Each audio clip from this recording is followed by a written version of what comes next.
Facebook scroll করতে করতে doctor Zakir নায়েকের অনেক পুরনো একটা বক্তৃতা আমার সামনে আসলো।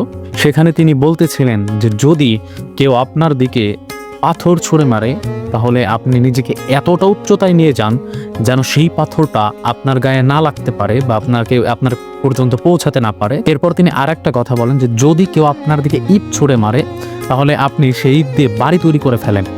তাহলে দেখবেন যে মানুষ আপনার ক্ষতি করার কোনো পরিকল্পনাই করতে পারবে না। সত্যিকার অর্থেই আমরা আমাদের চারপাশে অনেক মানুষ দেখব যারা আমাদের দিকে কথার মাধ্যমে কিংবা বিভিন্নভাবে আমাদেরকে আটকে রাখতে চায়, আর তারা চায় না যে আমরা ভালো কোনো জায়গায় যাই। এই মানুষগুলোর থেকে আমাদের আসলে ওইভাবেই দূরে থাকতে হবে।